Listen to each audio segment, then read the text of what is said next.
Hi friends, welcome to my channel. ఇవాళ నేను మీకు బ్యాచిలర్స్ కూడా ఈజీగా తయారు చేసుకుని ఇంట్లో ఉండే వాటితోనే పప్పుల పొడి ఫ్రైడ్ రైస్ ఎలా తయారు చేయాలో చూపిస్తానండి. మీరు కూడా తప్పకుండా ట్రై చేయండి. ముందుగా దీనికి కావాల్సిన పదార్థాలు ఏంటో చూసేద్దాం. 2 స్పూన్ల ఆయిల్ వేసుకోవాలి. 4 వెల్లుల్లి రెబ్బలు ఒలిచి వేసుకోవాలి. 1 స్పూన్ ఆవాలు, జీలకర్ర, పెద్ద ఉల్లిపాయ 1 చిన్నగా కట్ చేసుకొని వేసుకున్నానండి. కొంచెం కరివేపాకు. 5 నిమిషాలు మూత పెట్టుకొని మగ్గించుకోవాలి.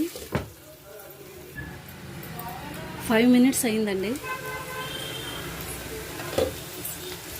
ఉల్లిపాయలు మగ్గినాయండి. ఇప్పుడు కొంచెం కారము, కొంచెం సాల్ట్, కొంచెం పసుపు కలుపుకోవాలండి. నేను ఆల్రెడీ వైట్ రైస్ తయారు చేసి పెట్టుకున్నానండి. ఇందులోకి వేసేసుకుందాము.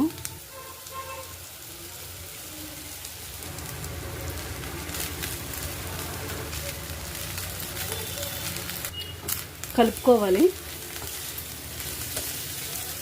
మన ఇంట్లో ఉండే పప్పుల పొడి అండి, అది వేసుకుంటున్నాను. 1 స్పూన్ వేసుకుంటున్నానండి. 1 స్పూన్ గరం మసాలా వేసుకుంటున్నాను.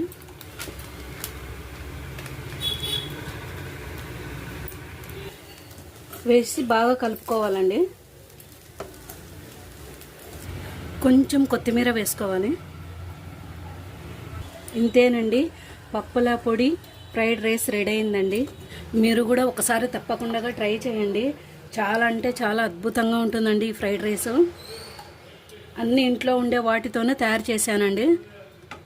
ఈ వీడియో మీకు నచ్చినట్లయితే నా ఛానల్ని సబ్స్క్రైబ్ చేయండి, లైక్ చేయండి, షేర్ చేయండి.